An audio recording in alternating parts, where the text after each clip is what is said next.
Hi friends, welcome back to my channel Maggie's kitchen blogs. ఈరోజు recipe వచ్చేసి గులాబ్ జామున్.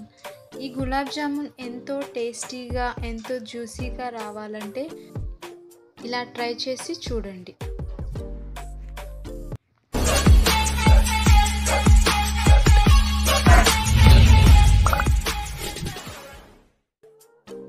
ముందుగా ఒక బౌల్ తీసుకొని గులాబ్ జామున్ పిండిని ఆ బౌల్లో వేసుకుందాం.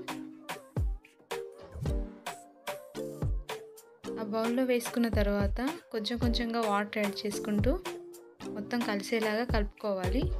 మరి చపాతీ పిండిలా కాకుండా కొంచెం పొడిగా ఉండేలాగా కలుపుకోవాలి.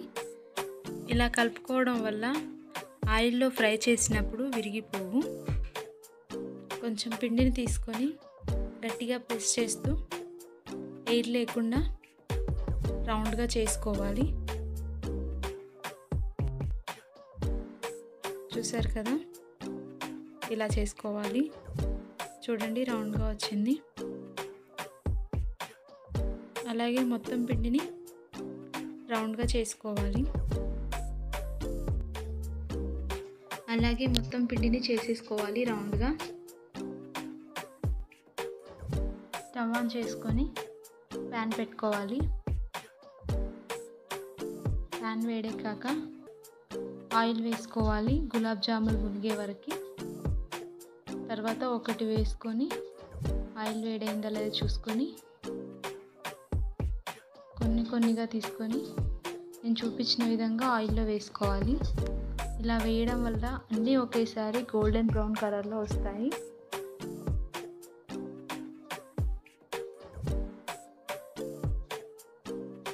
చూసారు కదా, అన్నీ ఒకేసారి కలర్ మారుతున్నాయి.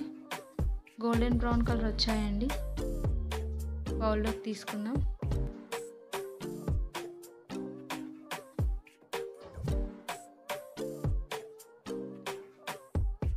ఇప్పుడు మిగిలిన వాటిని కూడా వేసేసుకుందాం ఆయిల్లో.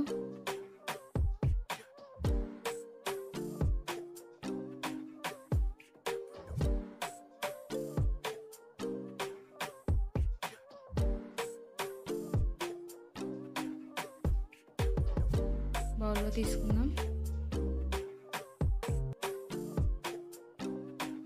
వేరొక బౌల్ తీసుకొని 2.5 గ్లాసెస్ వాటర్ని పోసుకోవాలి.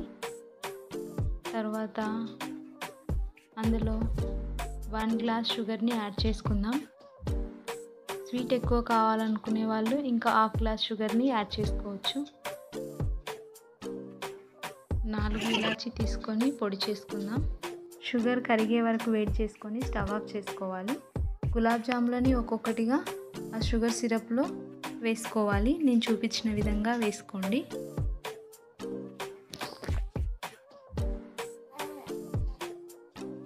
తర్వాత ఇలాచీ పౌడర్ని యాడ్ చేసుకుందాం.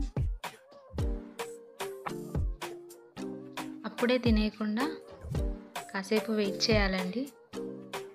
ఇప్పుడు గులాబ్ జాముల పైన మూత పెట్టేసుకుందాం. 1/2 అవర్ తర్వాత తినేయచ్చు. ఇంకా చూద్దాం ఇప్పుడు. ఓకే, చూసారు కదా, షుగర్ సిరప్ మొత్తం గులాబ్ జామ్లోకి వెళ్ళిపోయింది. చూడండి ఎంత సాఫ్ట్గా జ్యూసీగా అయిపోయాయి గులాబ్ జామ్.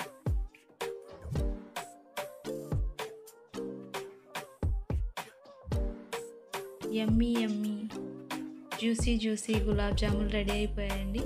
మీరు కూడా తప్పకుండా ట్రై చేయండి.